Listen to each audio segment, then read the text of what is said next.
Voltamos ao assunto das fraudes espíritas, dessa vez a partir de uma fala da Mayra Rocha, e o que ela fala nesse trecho que vamos ver tem consequências práticas que impactam diretamente no entendimento relativo ao controle das comunicações espíritas. Vejamos o que ela diz, vamos pontuar, é um trecho bastante curto, eu vou colocar a referência do vídeo original aqui na descrição, para que vocês deem uma olhada depois, mas como eu disse, é um trecho curto, vamos pontuar algumas partes e em seguida desenvolver aqui os nossos comentários a partir do que foi dito. Vamos lá. Eu conheci uma mãezinha que recebeu uma carta de um outro médico psicógrafo, um outro irmão de caminhada aí, e ela veio com essa carta na mão porque ela queria que eu atestasse essa comunicação. Porque depois ela tinha renascido das cinzas, segundo ela, e depois que ela chegou em casa, alguns parentes dela fizeram um trabalho de desconstrução da fé dela, dizendo, olha, isso foi pego em internet, ou isso foi dito numa entrevista, enfim.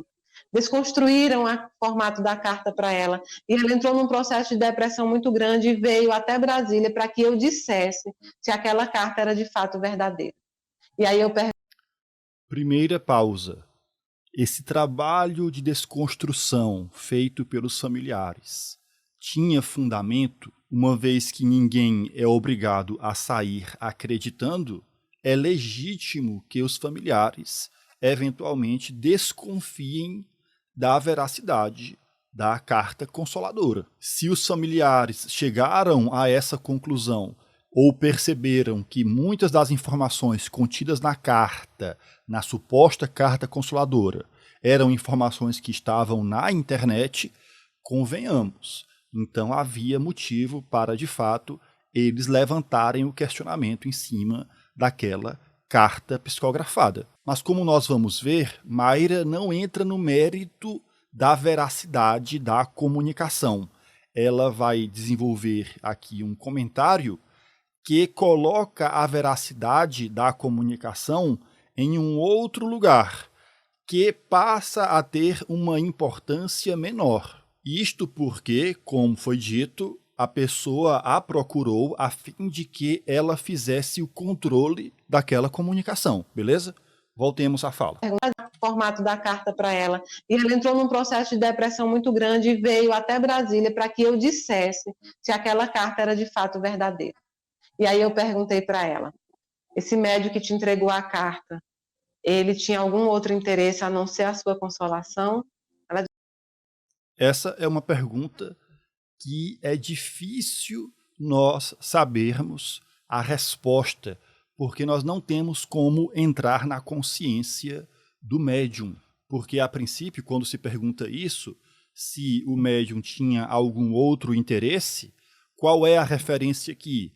Interesse financeiro, ou seja, algum tipo de retorno material, algum tipo de ganho. Só que, se nós olharmos lá no livro dos médiuns, deixa eu mostrar aqui a parte que eu separei, nós vamos ver que esse retorno que a mediunidade proporciona e que os médiuns interesseiros muitas vezes buscam, não necessariamente é algum tipo de retorno financeiro, de ordem material, a partir de algum ganho que seja negociado. No capítulo 28 do Charlatanismo e do Embuste, a respeito dos médiuns interesseiros, já aqui no item 306, que está aqui na tela, é dito: médiuns interesseiros não são apenas os que, porventura, exijam uma retribuição, no caso aqui, retribuição fixa. O interesse nem sempre se traduz pela esperança de um ganho material,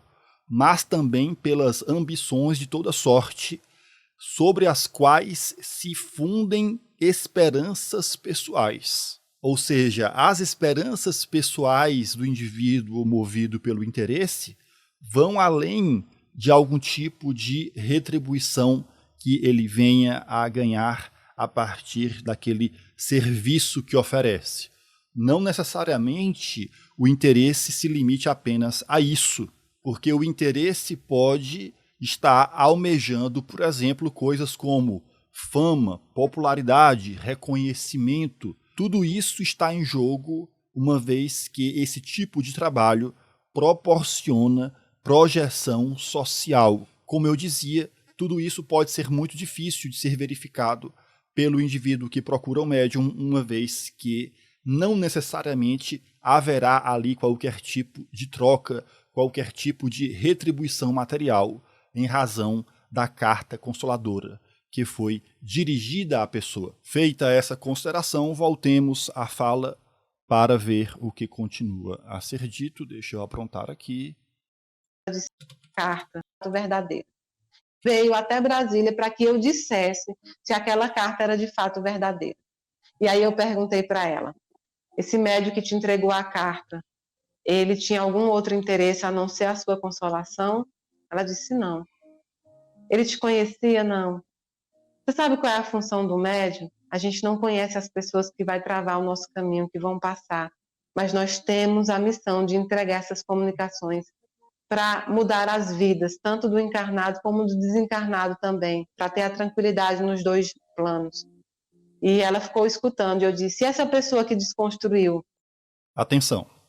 Atenção, porque aqui é que vamos encontrar um raciocínio que compromete a necessidade de se controlar as comunicações dos espíritos em razão do que ela diz. Prestem atenção. E ela ficou escutando, e eu disse, e essa pessoa que desconstruiu toda essa visão que você tinha de fé, em que é que ela te ajudou? E ela ficou calada e me escutando, e eu disse, você piorou com isso ou você melhorou? Sua vida seguiu depois que ela tentou desconstruir a carta? E ela disse, não, eu agora nem consigo comer. Então, quem fez pior? O médium que fez o trabalho dele ou a pessoa que é sabedora de todas as coisas e tentou desconstruir a sua fé? Aí ela sorriu e disse, vou ficar com a minha carta. Eu disse, eu também ficaria. Eu também ficaria. Então, é um processo muito, muito lento. Bom, essa é a história. E o que foi que nós vimos? Diante da possibilidade de se tratar de uma fraude, Mayra não entra no mérito. Mayra não faz qualquer tipo de movimento no sentido de ajudar no controle daquela comunicação. Controle que foi buscado em razão de uma desconfiança legítima. Desconfiança que nasce das circunstâncias, já que não há problema em se fazer o controle de uma comunicação íntima, especialmente se se trata de uma comunicação que não foi recebida no nosso círculo pessoal. Até porque o controle da comunicação não serve apenas para identificar a fraude, mas também para identificar mistificação. Controle esse bastante simples, diga-se de passagem, porque bastaria a evocação do anjo da guarda, a fim de que fosse feita apenas uma pergunta. Bastaria uma pergunta para controlar a comunicação. Pergunta do tipo, meu anjo da guarda fulano, aquela comunicação recebida por Beltrano é uma comunicação verdadeira? Mas aí alguém vai dizer, bom, Rafael, mas não é assim. Ela tem toda uma preparação que é feita antecipadamente e tal, de maneira que não daria para ela fazer isso ali no ato que a pessoa a buscou. Pois é, mas eu não estou dizendo para que ela o fizesse de forma improvisada. Eu estou dizendo que em algum momento, no momento mais adequado, segundo a forma dela de trabalhar a mediunidade, ela poderia muito bem ali se valer do contato que ela tem com o seu anjo da guarda para fazer esse questionamento. E é muito compreensível que a pessoa a tenha procurado, porque o que a gente vê na internet, nas palestras que ela faz, durante o trabalho das cartas consoladoras, é uma demonstração de mediunidade supostamente muito positiva. Basta procurar no YouTube que a gente vê a facilidade que ela tem para, ali em tempo real, ficar repassando informações detalhadas de grande precisão acerca dos espíritos desencarnados, que ela fica dando ali recados durante a exposição. Então ela fala, o espírito de fulano está aqui e diz tal coisa e dá detalhes da vida do espírito, de maneira que as pessoas no público elas vão se identificando ou vão reconhecendo aquelas informações a partir do que ela diz. Então não é de estranhar que alguém a tenha procurado a fim de que ela fizesse esse controle, tamanha a facilidade que ela tem em razão da precisão que supostamente a sua mediunidade possui de dar informações positivas como as que ela repassa. Convenhamos, para quem apresenta uma mediunidade com essas características, fazer uma pergunta do tipo sim ou não é nada demais.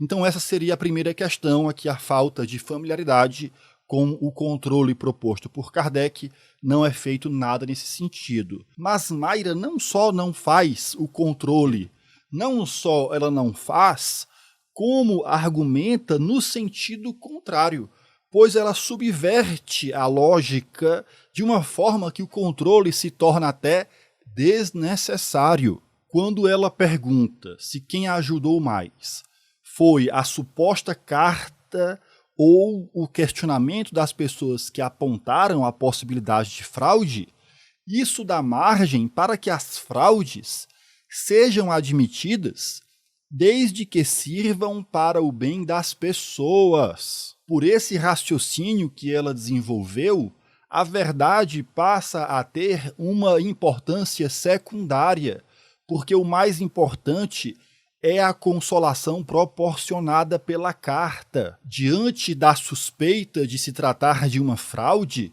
não tem cabimento admitir uma suposta comunicação falsa em razão dos seus efeitos benéficos. Quando ela faz esse raciocínio e coloca isso na balança, ela está desestimulando a busca pela verdade, uma vez que ela faz com que a pessoa ela olhe para si e perceba o que ela passou a sentir uma vez que começou a duvidar da carta. Duvidar da carta, se esforçar a fim de que um controle fosse feito, ou seja, estudar aquela comunicação, passou a ser entendido como algo negativo, em razão da angústia que a pessoa voltou a sentir, uma vez que deixou de acreditar naquilo. Só que a pessoa queria acreditar, mas não cegamente. A dúvida instalada a partir dos apontamentos que ela ouviu lhe fizeram buscar um controle, a fim de que a sua fé deixasse de ser cega para ser uma fé raciocinada a partir de um trabalho desenvolvido em cima daquela comunicação. Essa fala põe em xeque a ética espírita, porque o fundamento moral disso é que os fins justificam os meios. Nós já comentamos isso aqui em várias oportunidades, o quanto essa ética ela é conflitante com as virtudes ensinadas pelo Cristo, ou seja, o quanto essa moral baseada na ideia de que os fins justificam os meios é uma moral incompatível com a moral cristã. Nós podemos pegar, por exemplo, o último vídeo no qual o palestrante recomenda que se minta para os médiuns. Qual é o fundamento dessa orientação? Não importa o meio, porque o fim é nobre. Segundo o que foi colocado, você pode mentir se é para comprovar a mediunidade. Mentir passa a ser aceitável segundo esse fundamento moral, pois esse fundamento moral também se encontra nessa questão relativa à possibilidade de se admitir uma fraude espírita em razão do bem-estar que as pessoas sentem. Porque não importa se há fraude, a fraude se torna ou passa a ser admitida como um meio válido desde que o fim seja nobre. Se a suposta fraude produz efeitos benéficos em quem é enganado, os benefícios produzidos são mais importantes, não importando o meio pelo qual esse fim seja alcançado. Se o discernimento baseado nesse fundamento moral se generaliza, o controle das comunicações passa a ser inútil, porque o critério não é mais a verdade da comunicação, mas a crença que se tem nela. Uma vez que se acredita e essa crença ajuda de uma forma ou de outra, porque traz conforto para quem sofre, o importante é acreditar. Então qual é a consequência? Quanto mais você acreditar, mais consolo você vai sentir. Quanto mais você acreditar, mais consolação você vai obter. Quanto menos restrições a tua crença tiver em cima daquela suposta carta psicografada, maiores as chances de você se sentir bem em razão do consolo que aquela mensagem produz. Ora, acreditar sem restrições é acreditar cegamente, ou seja, acreditar dessa forma nas comunicações é fazer o oposto daquilo ensinado por Kardec, é ir na contramão da prudência por ele recomendada. Quando Mayra pergunta o que perguntou para a pessoa que estava na dúvida, ela não resolve a dúvida da pessoa.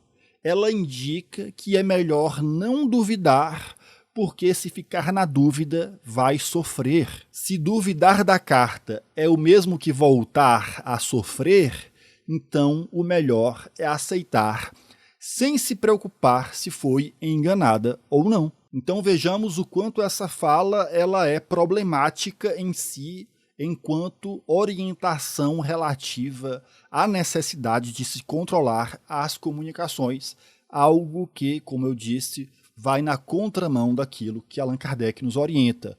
Muito embora a preocupação com o bem-estar da pessoa, convenhamos, isso não pode negligenciar a busca pela verdade. Busca pela verdade que se faz necessária porque, sim, há casos de fraude.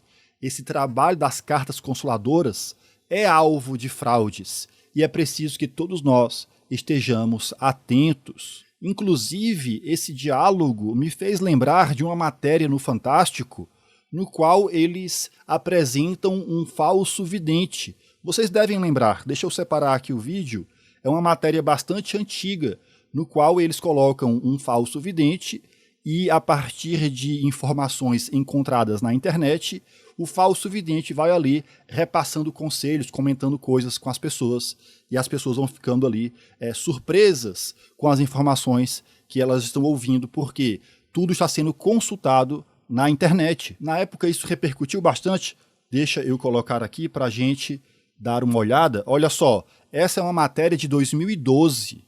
2012. As redes sociais não eram como são hoje em dia.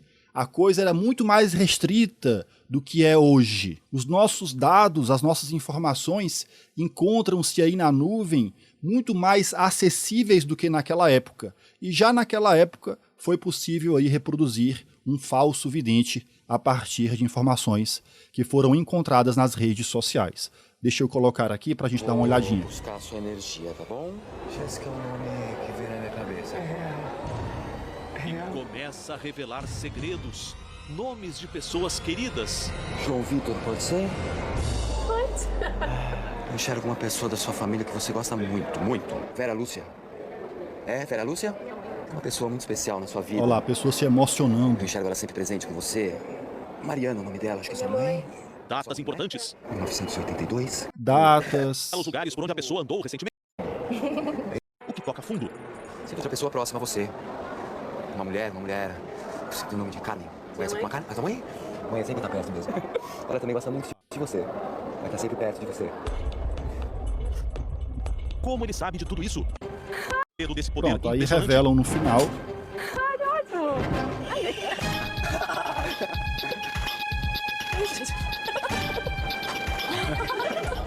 Tudo que parecia segredo estava bem ao alcance de qualquer um. Olha lá, Fácil de achar na rede Facebook. mundial de computadores.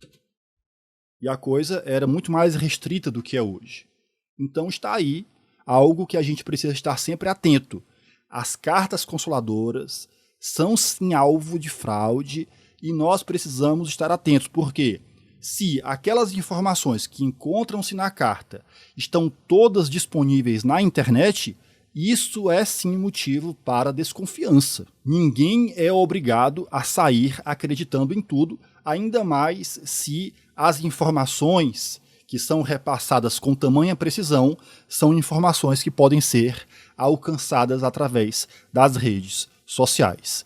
Não se esqueça de curtir esse vídeo, de se inscrever no canal e de compartilhá-lo com outras pessoas. É isso, muito cuidado, prudência, calma, moderação. Até uma próxima. Valeu!